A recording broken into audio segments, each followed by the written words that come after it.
ओम नमो यंताणम नमो सिद्धाणम नमो हिर्याणम नमो वज्जायणम नमो लोहे सवसाहुणम। मंगलम भगवान वीरो मंगलम गौतमो गणी मंगलम कुंद कुंदार्यो जैन धर्मोस्तु मंगलम। ओंकार बिंदु संयुक्तम नित्यं जायन्ति योगिनः कामदं मोक्षदं चैव ओंकाराय नमो नमः। अहो उपकार जिनवरनो कुंदनो ध्वनि दिव्यनो जे न कुंद ध्वनि आप्या अहो आ गुरु कहाननो। तुझ ज्ञान त्याननो रंग अमया दर्श रहो ओ शिव पद तक तुझ संग माता हाथ करो।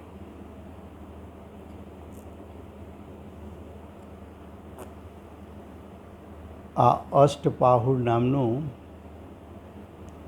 પરમ અધ્યાત્મશાસ્ત્ર છે।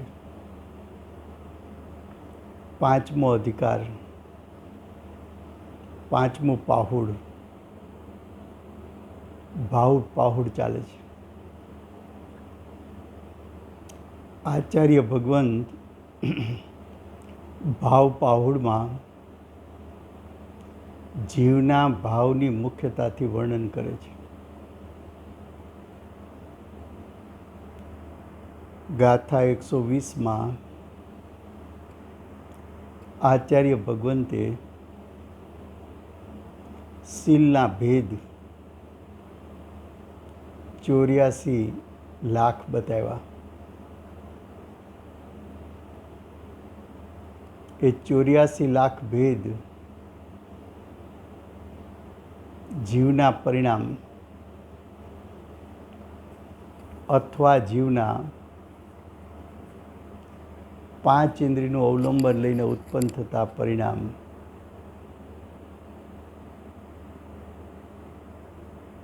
એ પરિણામ માટે હવે 121 ગાથામાં કહે છે કે ભેદોના વિકલ્પથી રહિત થઈને 84 લાખ ભેદ વિકલ્પ છે એ બ્રહ્મચર્યનું પાલન કરવું, 84 લાખ ભેદને ધ્યાનમાં રાખીને એનું પાલન કરવું, એ પાલનનો વિકલ્પ, એ વિકલ્પના ભેદ 84 લાખ। હવે જ્યાં સુધી વિકલ્પ છે ત્યાં સુધી શુભરાગ છે, જ્યાં સુધી શુભરાગ છે ત્યાં સુધી નિર્વિકલ્પ દશા થતી નથી। હવે જો શુભરાગ છોડવો હોય, 84 લાખ ભેદોના વિકલ્પ છોડવા હોય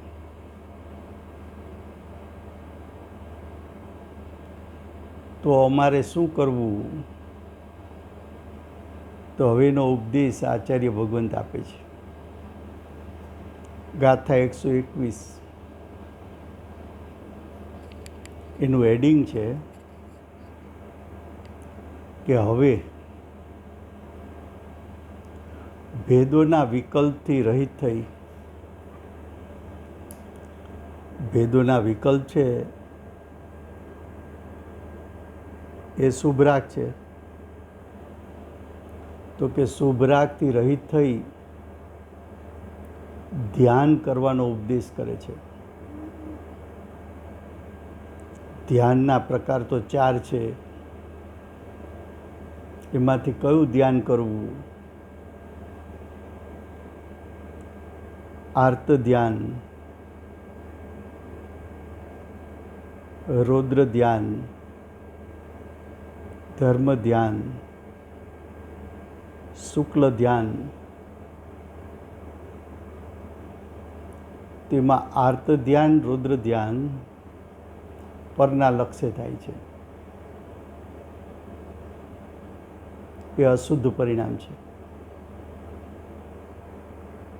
કર્મના ઉદયમાં એકાગ્ર થવું, પર પદાર્થમાં એકાગ્ર થવું, મનના સંગે પાપ ભાવોમાં એકાગ્ર થવું, એવા આર્ત ધ્યાન, રૌદ્ર ધ્યાન એમનું ફળ તો નરકની ગોચ છે. ધર્મ ધ્યાન, શુક્લ ધ્યાન જ્ઞાનીને હોય છે. ધર્મ ધ્યાન, શુક્લ ધ્યાન આત્માના ત્રિકાળ શુદ્ધ સ્વભાવના લક્ષ્ય ઉત્પન્ન થાય છે. તો કહે છે કે જો વિકલ્પ છે એ પરના લક્ષ્ય ઉત્પન્ન થતા વિકલ્પોને એની એકાગ્રતા, એનો ત્યાગ કરવો હોય તો સ્વનું ધ્યાન કર. સ્વનું ધ્યાન કરતાં તારા પરિણામમાં શુભરાગ છૂટી જશે, વિકલ્પના ભેદો છૂટી જશે, નિર્વિકલ્પ થઈશ. ધર્મ ધ્યાન ને શુક્લ ધ્યાન એ તો વિતરાગ પરિણામ છે, શુદ્ધ પરિણામ છે, સ્વ સ્વભાવના લક્ષ્ય ઉત્પન્ન થયેલા પરિણામ છે.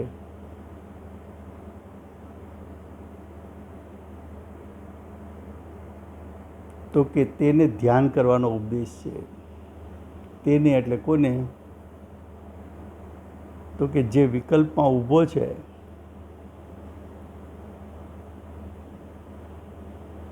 પણ શીલ વ્રતના વિકલ્પમાં ઊભો છે, પણ એ છે શુભભાવ,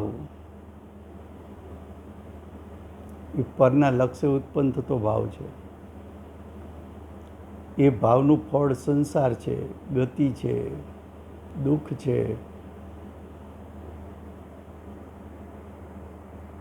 જો ગાથા 121.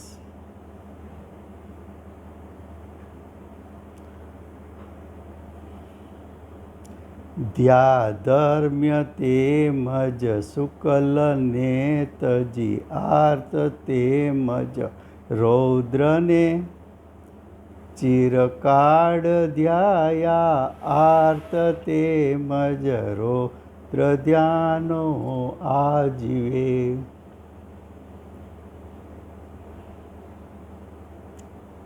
એનો અર્થ, હે મુનિ, તું આર્ત અને રૌદ્ર ધ્યાનને છોડ.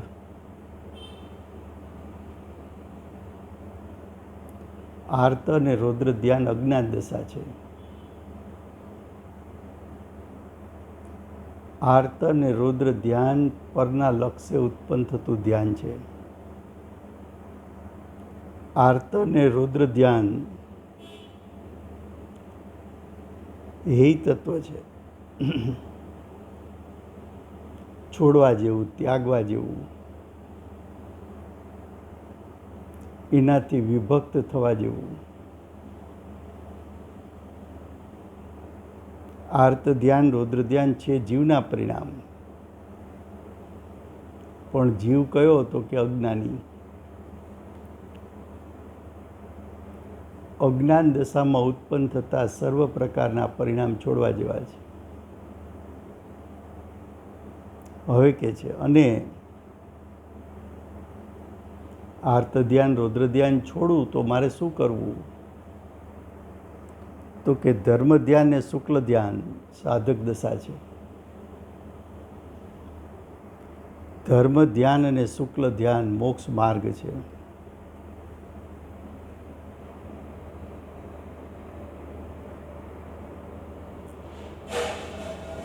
એ મોક્ષ માર્ગ છે.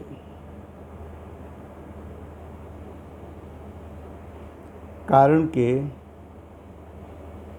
રૌદ્ર ને આર્ત ધ્યાન તો આ જીવે એટલે અજ્ઞાની જીવે, અજ્ઞાની જીવે એટલે આપણે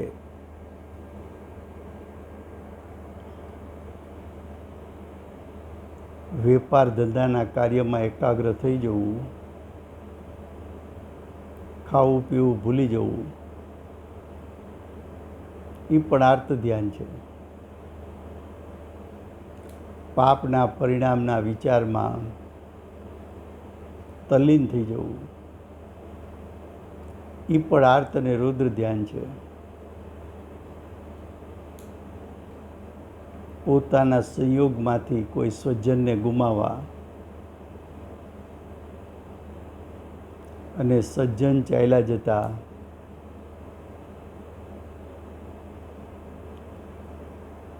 સંયોગનો વિયોગ થતા એને કારણે ઉત્પન્ન થતા શોકમય પરિણામ અને એ શોકમય પરિણામમાંથી બહાર ના આવવું, એ પણ આર્ત અને રૌદ્ર ધ્યાન છે.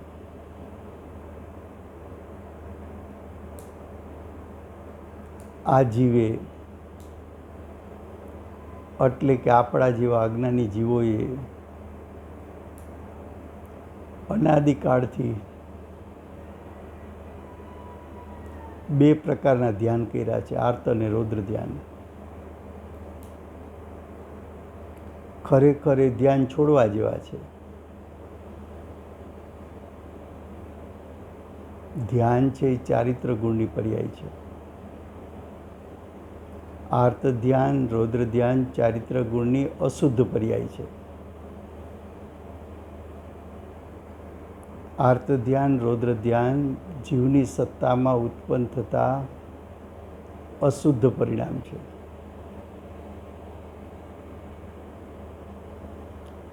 આ ભાવ પાહુડ છે, જીવના ભાવના વર્ણન કરે છે. ભાવાર્થ આર્ત અને રૌદ્ર ધ્યાન અશુભ છે. લ્યો, પાપના પરિણામ.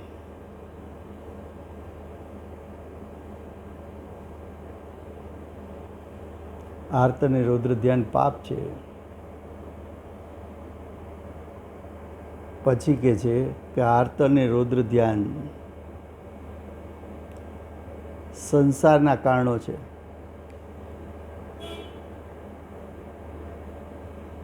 પછી કે છે કે આર્ત અને રૌદ્ર ધ્યાન બંને ધ્યાન તો જીવને ઉપદેશ વિના પણ, ઉપદેશ વિના એટલે શીખવ્યા વગર પણ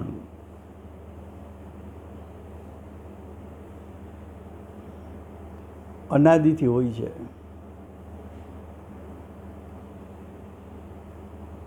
આર્ત રૌદ્ર ધ્યાન કયા જીવને છે? અજ્ઞાની જીવને. ક્યારથી છે? અનાદિકાળથી છે. કોની વાત ચાલે છે? આપણી વાત ચાલે છે. હવે કે છે તેથી આ આર્ત રૌદ્ર ધ્યાનનું ફળ શું આવ્યું અત્યાર સુધી? અનાદિકાળથી સંસાર ચાલ્યો આવે છે, અનાદિકાળથી દુઃખ ચાલ્યું આવે છે. તેથી તેમને એટલે આર્ત અને રૌદ્ર ધ્યાનને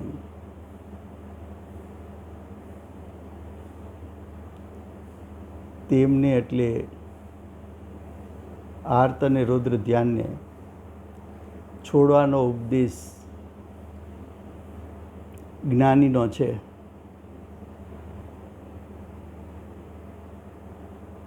હવે કે છે ધર્મ ને શુક્લ ધ્યાન સ્વર્ગ અને મોક્ષનું કારણ છે. સ્વર્ગ અને મોક્ષનું કારણ કેમ કહ્યું? તો કે 7મા ગુણસ્થાન સુધી ધર્મ ધ્યાન છે. તો 6ઠું 7મું ગુણસ્થાન તો મુનિપણું છે. મુનિપણું પ્રગટ કર્યું, પણ શ્રેણી આરોહણ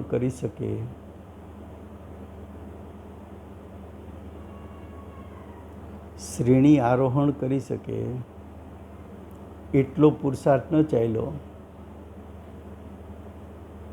અને દેહ વિલય થયો.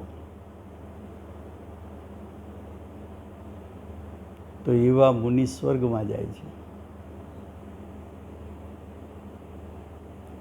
મુનિ બે પ્રકારના, છઠ્ઠે સાતમે ઝૂલ્યા કરે, ફળ સ્વર્ગ.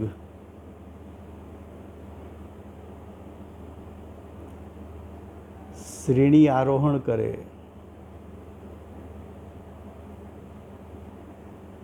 એનું ફળ મોક્ષ.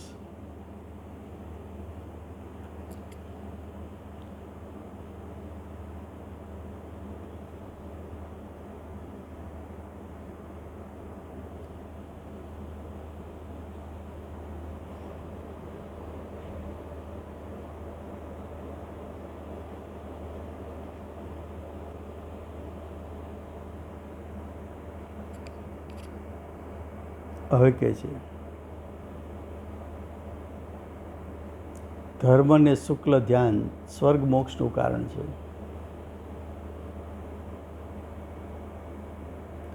તેમને ક્યારેય પણ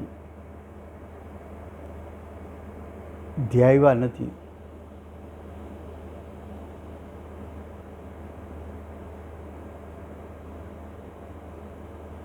તેમને એટલે ધર્મ ધ્યાન ને શુક્લ ધ્યાન. તેમનેનો અર્થ શું છે? ધર્મ ધ્યાન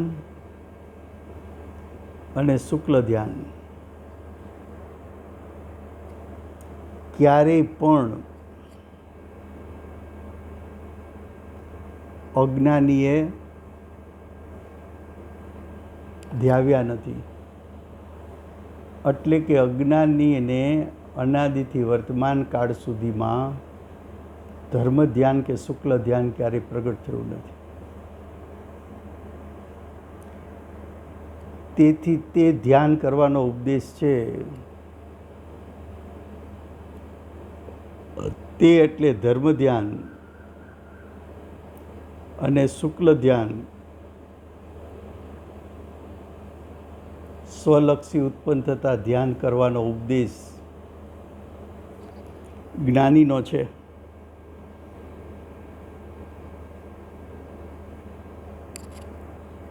હવે કે છે ધ્યાન કોને કહેવું? તો કે છે કે ધ્યાનનું સ્વરૂપ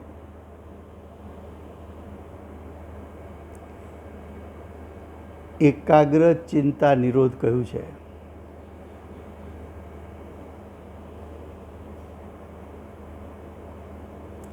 એકને અગ્ર કરીને, એક કહેતા જ્ઞાયકને અગ્ર કરીને, જ્ઞાયકને મુખ્ય કરીને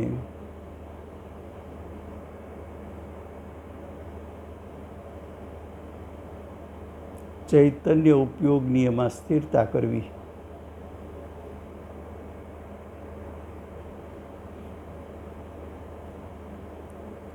જ્ઞાયક સ્વભાવ, એકરૂપ જ્ઞાયક સ્વભાવ.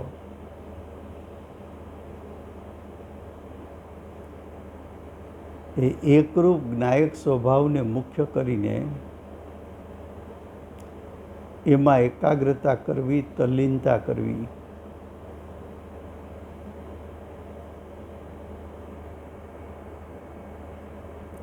એને ધ્યાન કીધું.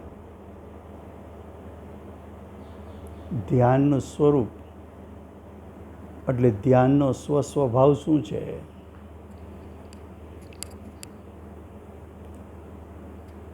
ધ્યાનનું સ્વરૂપ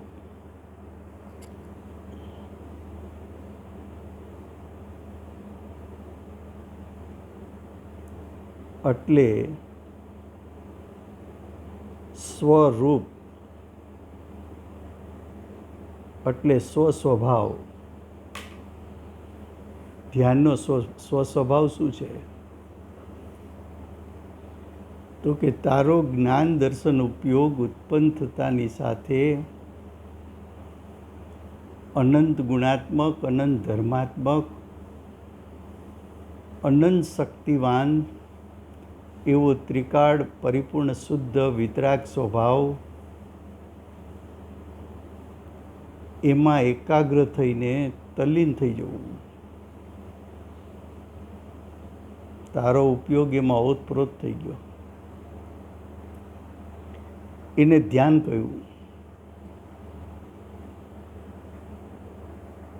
ધર્મ ધ્યાનમાં તો ધર્માનુરાગનો સદભાવ છે. ધર્મ ધ્યાન છે એ જેને પ્રગટ થયું હોય એ સવિકલ્પ દશામાં આવે તો ધર્માનુરાગ,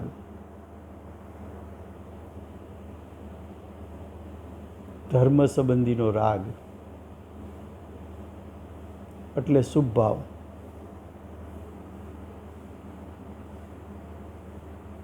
તો કે છે ધર્મ ધ્યાનમાં તો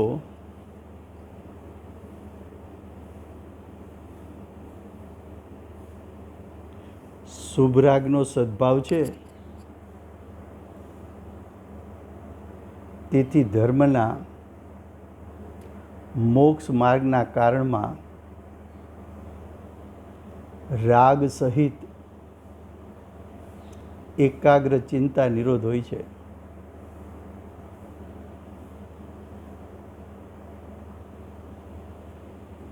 ધર્મ ધ્યાન કોને છે? તો કે ધર્મ ધ્યાન 4 થી 7 ગુણસ્થાન. ધર્મ ધ્યાન નિર્વિકલ્પ દશા, શુદ્ધ, સવિકલ્પ દશા, શુભ રાગરૂપ.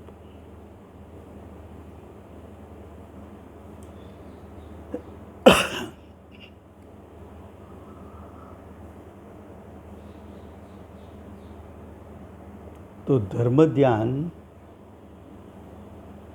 એ શુદ્ધાશુદ્ધ દશા છે. ધર્મ ધ્યાન કેવી દશા છે? તો કે ધર્મ ધ્યાન શુદ્ધાશુદ્ધ દશા છે.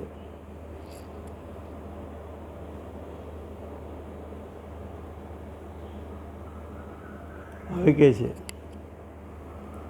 તેથી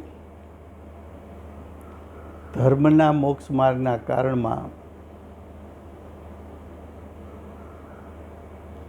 રાગ સહિત એકાગ્ર ચિંતા નિરોધ હોય છે.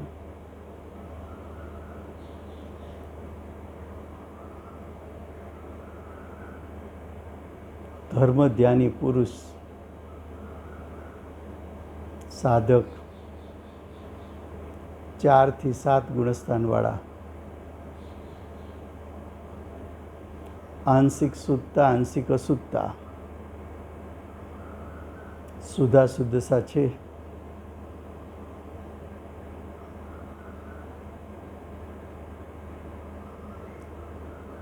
જેટલો શુભભાવ છે ધર્મ ધ્યાનીને એટલો પુણ્ય બંધ થાય છે. અને વિશુદ્ધ ભાવના નિમિત્તે પાપ કર્મની નિજરા પણ થાય છે. હવે શુક્લ ધ્યાન. શુક્લ ધ્યાનમાં 8મા, 9મા, 10મા ગુણસ્થાનોમાં તો અવ્યક્ત રાગ એટલે અબુદ્ધિપૂર્વકનો રાગ છે. ત્યાં અનુભવ અપેક્ષા એ ઉપયોગ ઉજ્જવળ છે.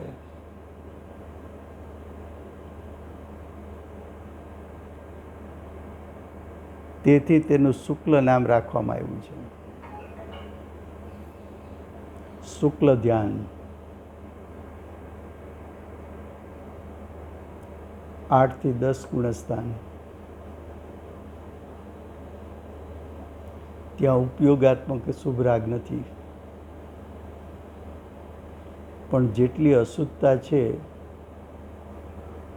એ અશુદ્ધતા એટલી સૂક્ષ્મ છે કે ઉપયોગમાં પકડાતી નથી. એટલે એને અબુદ્ધિપૂર્વકનો રાગ કહ્યો. બુદ્ધિમાં ન પકડી શકાય એવો રાગ.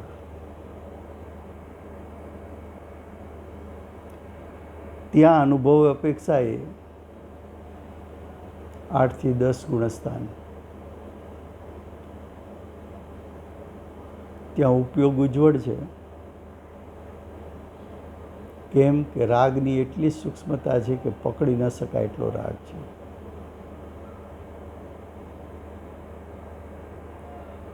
તેથી ઉપયોગની ઉજ્જવળતા છે, માટે તેને શુક્લ ધ્યાન કહ્યું. તેનાથી ઉપરના ગુણસ્થાનમાં, તેનાથી ઉપરના એટલે 11-12 ગુણસ્થાનમાં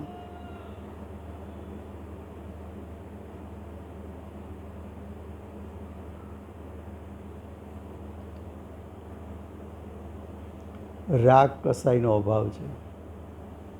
હવે અબુદ્ધિપૂર્વકનો રાગ પણ નથી.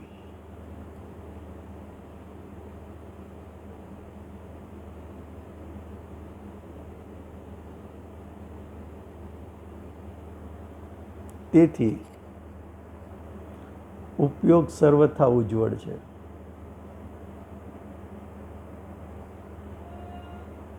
અને તે શુક્લ ધ્યાનયુક્ત જ છે.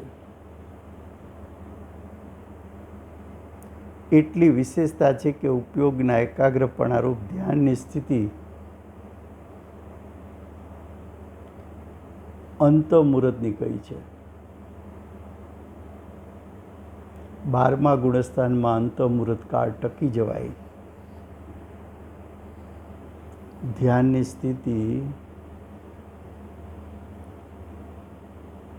12મા ગુણસ્થાને અંતઃમુહૂર્ત કાળ ટકી રહે છે. તે અપેક્ષાએ 13મા-14મા ગુણસ્થાનમાં ધ્યાનનો ઉપચાર છે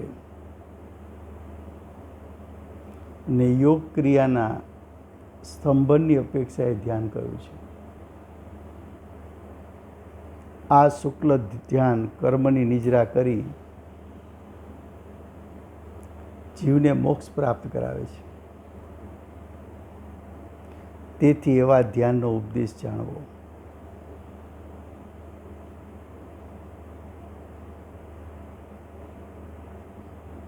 આ થઈ ગાથા 121.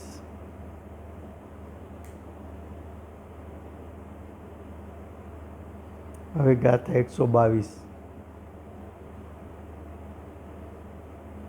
હવે કહે છે કે આ ધ્યાન છે, ભાવ પાઉડ છે ને. ધ્યાન શું છે? જીવના ભાવ છે, જીવના પરિણામ છે. તો કે છે કે આ ધ્યાન ભાવલિંગી મુનિઓને મોક્ષ આપે છે. ધ્યાનનું ફળ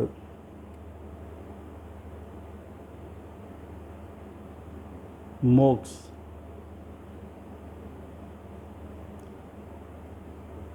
શુક્લ ધ્યાનનું ફળ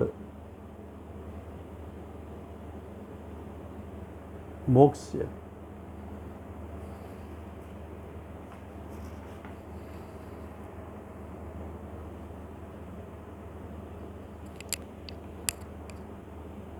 હવે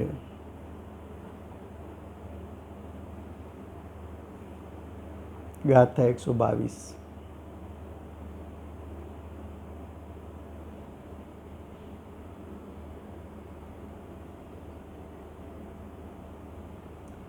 દ્રવ્યે શ્રમણ ઇન્દ્રિય સુખાકુલ હોય ને છેદે નહીં ભવવૃક્ષ છેદે ભાવ શ્રમણો ધ્યાન રૂપક કુઠાર્થસ્તિ. શું કહે છે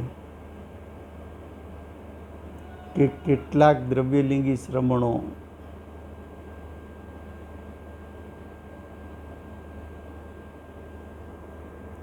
દ્રવ્ય શ્રમણ એટલે દ્રવ્યલિંગી મુનિ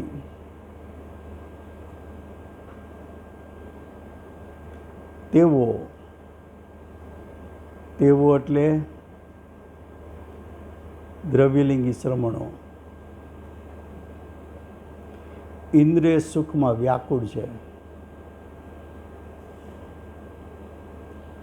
ઇન્દ્રિય સુખમાં વ્યાકુળ એટલે દુઃખી છે. તેમને એટલે દ્રવ્યલિંગી મુનિને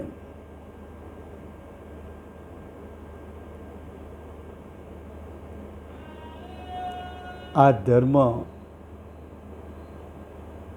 કે શુક્લ ધ્યાન હોતું નથી.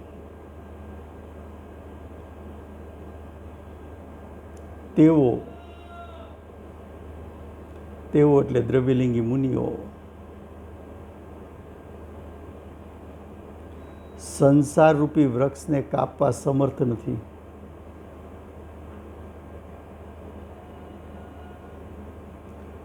અને જે ભાવલિંગી શ્રમણ છે તેઓ ધ્યાનરૂપી કુહાડીથી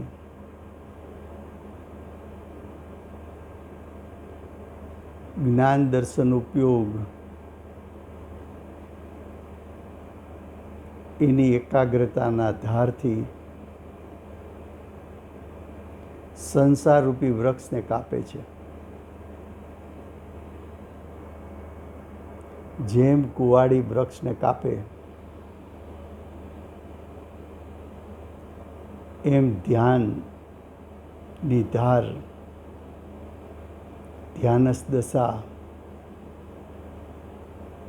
સંસારરૂપી વૃક્ષને કાપે છે એટલે નાશ કરે છે.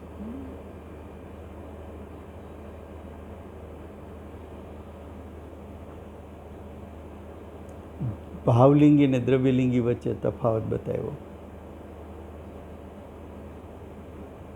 સાચું ધ્યાન કોને છે? તો કે સાચું ધ્યાન ભાવલિંગીને છે. ધર્મ ધ્યાન, શુક્લ ધ્યાન એ ધ્યાનરૂપી ધારા ધ્યાનની તીક્ષ્ણતા, ધ્યાનની એકાગ્રતા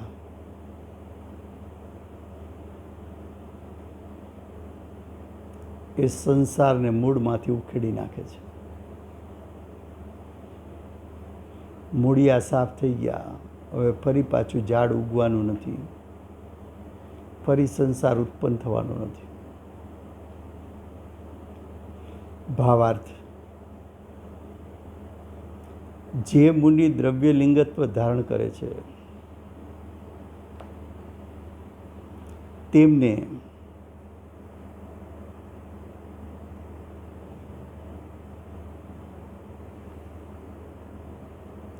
તેમને એટલે દ્રવ્યલિંગીને પરમાર્થ સુખનો, પરમાર્થ એટલે અતિન્દ્રિય સુખનો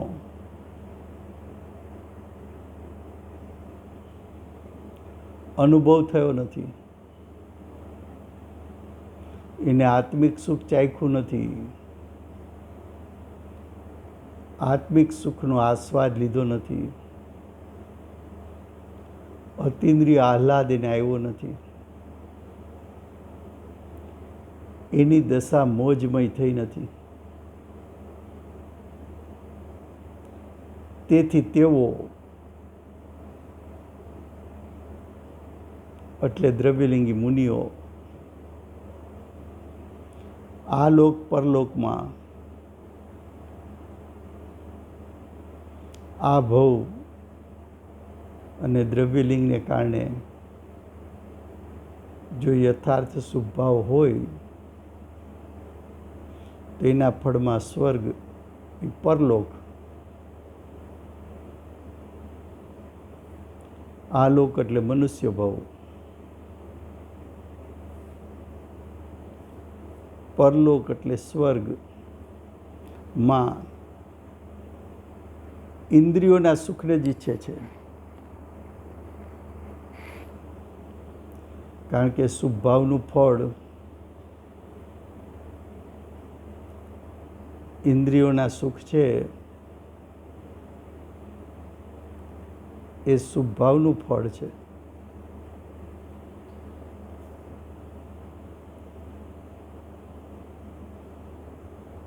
શુભ ભાવને ઈચ્છે છે એ અચેતન જળને ઈચ્છે છે. એટલે કે પાંચ ઇન્દ્રિયના વિષયોને ઈચ્છે છે.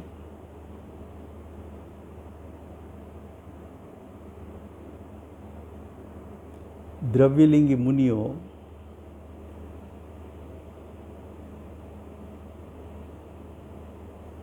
તપશ્ચરણક આદિ પણ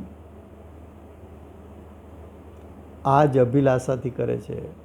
આ જ એટલે ઇન્દ્રિય સુખની અભિલાષાથી.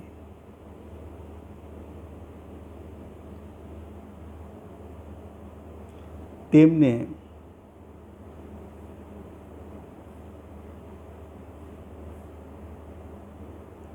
એટલે કે દ્રવ્યલિંગીને ધર્મ શુક્લ ધ્યાન કઈ રીતે હોય, અર્થાત ન હોય. જેમણે પરમાર્થ સુખ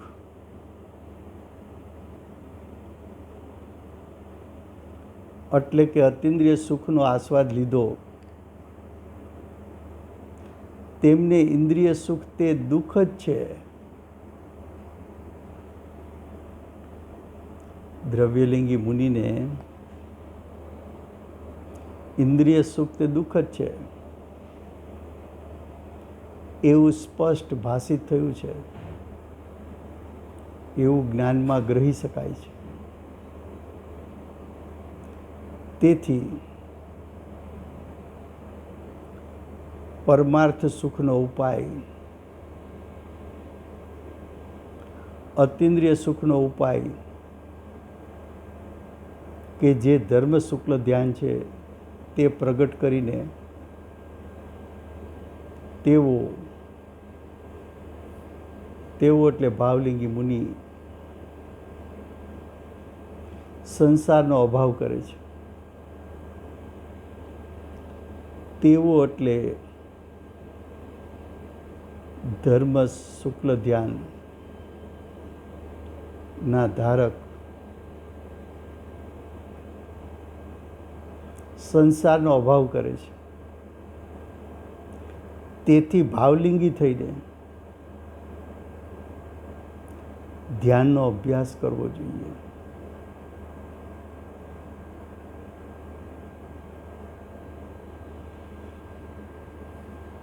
તો દ્રવ્યલિંગ અને ભાવલિંગ છે તો જીવના ભાવ પાહુડ છે ને. દ્રવ્યલિંગનું ફળ બતાવ્યું, ઇન્દ્રિય સુખ એટલે કે ખરેખર દુઃખી. ભાવલિંગી સંત એનું ફળ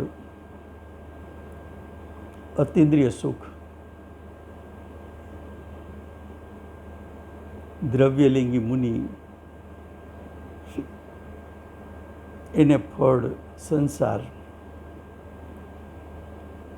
ભાવલિંગીને ફળ મોક્ષ. આર્ત ધ્યાન રુદ્ર ધ્યાનનું ફળ સંસાર, ધર્મ ધ્યાન ને શુક્લ ધ્યાનનું ફળ મોક્ષ, અતિન્દ્રિય સુખ. હવે ગાથા 123. હવે આ જ અર્થને દ્રષ્ટાંત દ્વારા કહે છે. જમ ગર્ભ ગ્રહમાં પવનની બાધા રહિત દીપક બળે, તે રીત રાગાનિલ વિવર્જિત ધ્યાન દીપક પણ જડે. અર્થ: જેવી રીતે દીપક ગર્ભગૃહ એટલે કે જ્યાં પવનનો સંચાર નથી તેના મધ્યમના ઘરમાં પવનની બાધા રહિત નિશ્ચળ થઈને સળગે છે, પ્રકાશ કરે છે, એ પ્રમાણે અંતરંગ મનમાં રાગરૂપી પવનથી રહિત ધ્યાનરૂપી દીપક પણ સળગે છે. એકાગ્ર થઈને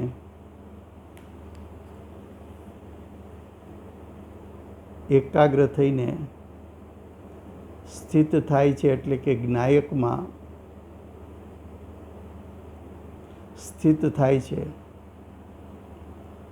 અને આત્માને એટલે આત્માના સ્વરૂપને પ્રકાશિત કરે છે.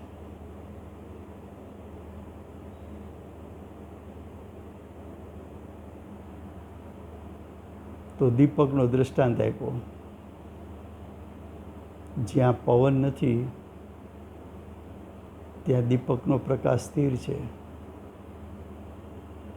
એમ કર્મનો ઉદય નથી, પરમાં જોડાણ નથી અને જ્ઞાયક સ્વભાવમાં જોડાણ થતાં રાગરહિત ધ્યાનસ્થ અવસ્થા એ પોતાના જ્ઞાયક સ્વરૂપને પ્રકાશિત કરે છે. ભાવાર્થ: પહેલાં કહ્યું હતું કે ઇન્દ્રિય સુખથી વ્યાકુળ છે, તેમને શુભ ધ્યાન હોતું નથી. તેનું આ દીપક દૃષ્ટાંત છે. જ્યાં ઇન્દ્રિયના સુખમાં જે રાગ તેમજ પવન વિદ્યમાન છે તેમને ધ્યાનરૂપી દીપક કઈ રીતે નિર્બાધ પ્રકાશિત કરે, એટલે કે ન કરે. અને જેમને આ રાગરૂપી પવન બાધા ન કરે તેમને ધ્યાનરૂપી દીપક નિશ્ચળ સ્થિર રહે છે. તો ધ્યાનની વાત દૃષ્ટાંતથી સમજાવી. સમય થયો છે. શુક્લ ધ્યાનના ધારક શ્રી સિમંદર ભગવાનનો જય હો. ધર્મ ધ્યાનના ધારક શ્રી કુંદકુંદાચાર્ય દેવનો જય હો. ધર્મ ધ્યાનના ધારક પરમ કૃપાળુ શ્રી સદગુરુદેવનો જય હો. પ્રસમ મૂર્તિ ભગવતી માતનો જય હો.